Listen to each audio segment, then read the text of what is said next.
want to bring up an image that is freaking people the hell out.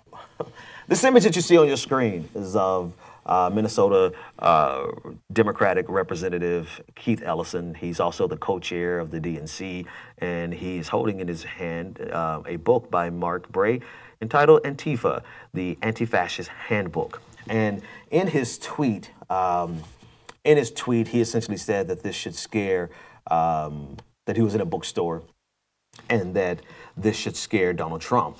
You know, it was cute, right? Cute tweet. I think Donald Trump is fascist adjacent. You know, fascist is a pretty specific phrase, a pretty specific thing. So to say that he's a fascist would probably be technically wrong, but to say that he's fascist adjacent would be pretty much accurate. And so Keith Ellison tweeted this out yesterday. Fox News lost their minds. Conservatives started losing their mind. But then I started reading the comment section underneath the tweet, and there were a lot of liberals in the comment section who were like, oh, no, dude, you got to take this down. You didn't really think this thing through, did you, Keith? You know, all this kind of stuff, people lecturing him, concerned, trolling him. And I'm sitting back and I'm thinking, really? Are we, I mean, let's just take it at face value, right? No, let's get specific. This fear of Antifa, and again, I have no idea what is the correct way to say it because people around here are always saying I'm saying it wrong. I don't give a damn. Antifa, whatever.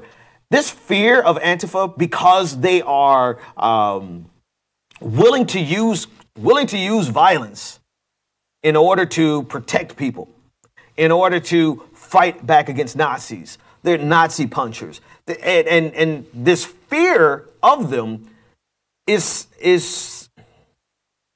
laughable. It's really the easiest word and the one I think is most accurate. It's laughable when you consider that the violence that has happened in 2017, let's just forget about the rest of history. Let's look at 2017. The violence that has been perpetuated, that America has been inundated with, has come from fascists, Nazis, literal Nazis taking to the streets, screaming blood and soil, screaming Jews will not replace us. I mean, running over people, plowing through an entire crowd of protesters, killing Heather Heyer. I mean, violently engaging all across this country. If you look at incidents of violence in America where people are killed, and they're killed on ideological grounds, it's generally coming from the fascist side of the equation. You have that rare incident in D.C. where this leftist from, I forgot where he was from, but he ended up shooting up the congressional baseball game practice and shooting and almost killing Steve Scalise. You know, you have that incident, but take the entirety of the year. Who has been committing the greatest acts of violence against human beings? People freak the hell out when you see the black bloc burning trash cans or burning the limousine at the inauguration, for which so many people are now on trial for, just to protest, destroying they broke a window. Oh my goodness. Ooh, I shudder at the thought. And so you have this backlash at, let's see if I pull it back up, at Keith Ellison for showing this book and laying it at the feet of Donald Trump, saying Donald Trump should be terrified. Donald Trump should be terrified. Fascists should be terrified. People who are fascist adjacent should be terrified.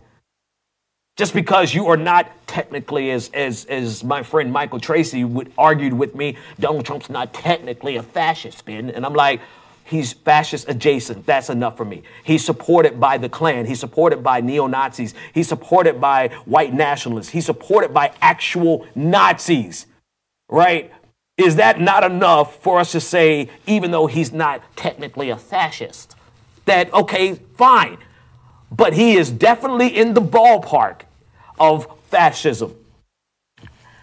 Why are we even having this conversation? It's because of this need for liberals. This is the problem with liberals, and then there's a problem with conservatives. For liberals, there's this need to find an equivalence so that they can appear to be the center in every conversation. so that they can appear to be the moderates in every conversation. There's bad people on both sides. They talked about Donald Trump for saying this, but it was kind of curious. Actually, correct myself. They didn't call out Donald Trump for this because this is some shit that they would say, that there's bad people on both sides and there's good people on both sides in the equation between fascists and anti-fascists. I'm sorry. No, in an equation between anti-fascists and fascists, historically, we know who the bad people are. There is no equivalence between the two, but liberals and their wonderful, I don't know, elitist, intellectual state of being feel more, I don't know, they feel more satisfied drawing an equivalence and saying, yes, the balance to fascism is anti-fascism. The left version of what's terrible about the right is anti-fascism. And I'm like, do you even hear yourself? Have you even been paying attention to the news? Have you any clue? But it's this petulant need to always draw an equivalence that does not exist. There are bad people in the world. Doesn't mean that you're going to find bad people on the opposite side of the ideological spectrum that match and coincide with them. It doesn't. Anti-fascists are not that. Conservatives, it's a little easier to explain conservatives because it's the same exact thing that we just got through talking about in terms of voter fraud. Conservatives require a boogeyman. They cannot exist a single day without having a boogeyman. If you take Hillary Clinton, George Soros, Antifa, and just the word leftist in general out of the conservative lexicon, there is no Fox News. There is nothing for them to scare people. There is no Breitbart, and social justice warriors. Let's throw that in there for good measure. Conservatives require a boogeyman, and they will create one even when one does not exist. For example, voter fraud doesn't really exist in any significant fashion. Better chance of getting struck by lightning, but they will create the specter of this monstrous voter fraud that happens every single year, every single election. And now that's something for them to be afraid of, because the reality of it is conservatism doesn't work without a boogeyman. Conservatism doesn't work as an ideology that can just stand on its own two legs. If I was to anthropomorphize conservatism, it can't stand on its own 2 feet and just be there as solutions to the problems that we have in the world. Conservatism is a solution to imaginary problems that they have to promote on a marketing level that we've never seen before. I mean, think of the propagandistic value of Fox News. It doesn't work without terrorism. It doesn't work without the beeping red alert, news alert at the bottom of every single segment. I mean, everything's not a damn news alert. And so this is where Antifa comes into the equation. Like, this is perfect for them. You actually have leftists who do not mind using their physical bodies to defend and protect other people against fascists. And so, wow, this is perfect. They are the real boogeymen. Anti-fascists are the real fascists. Funny how that works, right? So this is the problem, and you can find both of those nicely fitted in the comment section of Keith Ellison's tweet about this. You see liberals, useless liberals. I would appreciate you and probably love you guys on other days, but days like today, you are completely useless because you are so afraid of the boogeyman that the conservatives gave you. It's either that or you just feel so much more enlightened because you can say, well, there's really bad things on both sides of the aisle. And see, I will go one step further. There's those people who think that is that finding the third way or finding being a moderate is the height of intellectualism, right? Barack Obama is this type of person. He really feels that the solution to the universe is found in bipartisanship. The problem with that, Barack, and I love you, but the problem with that is that when one side of the equation has gone into the realm of fascism, neo-Nazism, and tribalism on a level that no one expected, particularly in 2008, maybe 5 people, including Adolph Reed, expected that level of tribalism. But really nobody saw it coming. When the other side of the equation gets so out of balance, you can't talk about a third way. You can't talk about being a moderate to balance off this insanity that's on the right. But for people who are, you know, I would say people who are sincere in their motivations, they honestly believe that the solution to any problem is in the middle.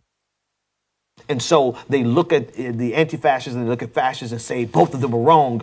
The solution is in this. Oh, I thought I had something. Yeah, I'm going to share a tweet by this guy. We went to the same university in Florida, but he ended up working for, I think he's working for Share Blue now, Oliver Willis. And you know, his tweet perfectly summarizes the exact problem with liberals who think that the solution is for us to just find something in there in the middle, guys. If we find something there that's nice and moderate, everything will be okay. Right? This is how they talk in my mind. This is how they think in my mind. And I'll share that with you momentarily. But this is the problem. So you have those people who do this out of habit and because they feel like it's the right thing to do. And then you have those people who do it very intentionally. I'm talking about the liberals at this point. They do it very intentionally because it's their strategy to power. It's their equation. It's their formula to power. This is the third way. And this has been the movement that has taken over and edged out leftists at least since the 70s. At least since the 70s, probably in the late 60s, but definitely in the early 70s. This has been a political path to power and an economic path to economic power. And in this regard, they're both useless. They're extremely useless because they're not equipped. They will sit back. These are the people who are in his comment section. They will sit back and allow Nazis to march in the street and think that the solution to Nazis marching in the street is for us to listen to them and for us to hear their grievances. And if we could just sit down and have a beer summit, Barack, that we can find common ground and find, but you missed the entire point. The entire point is these people, they don't want, these fascists over here, they don't want common ground with you. They want you out of their country. They want you back in Africa as though America is not your country that you go back 7 generations in. I don't know about Barack, I'm talking about me, right? So they don't want to admit that there's a certain time in diplomacy when diplomacy fails and you cannot negotiate with ideological terrorists like fascists, like the right in the United States, like conservatism, like even these you know these pleasant sounding, nice, and they're you know they have Southern hospitality or whatever. They're really nice, amenable people who are conservatives. They don't even realize that a part of their ideology is leading them closer and closer and closer to the full-blown fascism that you get from like the Daily Stormer. But these are the people that they are in league with, and we have useless liberals in the middle. I'm sorry, I just have to, I'm not trying to relitigate the primaries. This has nothing to do with Bernie versus Hillary at all. But it shows you just how useless they are to addressing the fact that one half, well, let me narrate it, let me pare it down a little more. I'll get you to 33% of the voting electorate. Those 33% who are still standing behind Donald Trump, the majority of them are neatly fitted into the fascist category. And if fascist is too broad of a word and not academically accurate for you, then fascist adjacent will suffice. They are perfectly okay with the fact that the Klan endorsed their presidential candidate. They're perfectly okay with the fact that Daily Stormer, which is an arm of neo-Nazis, endorsed and supports the president. They're perfectly okay with the fact that you have dudes like, what's your boy, with the beard, with Sebastian Gorka. Sebastian Gorka has ties to Nazis and was in the White House. They have no concern, they have no regard for that because they are neatly fitted into this conservative movement. So there's 33% of the American electorate, and I'm letting off the other percentage that have now, you know, kind of waned away from Donald Trump. I'm letting them off, but at the election, they were all a part of this same group. During the election of 2016, they were all a part of the same group. And you have liberals who have no answer or no solution to the fact that almost 33% of our voting electorate are Nazi adjacent. And instead of all hands on deck addressing that, they freak the hell out about this.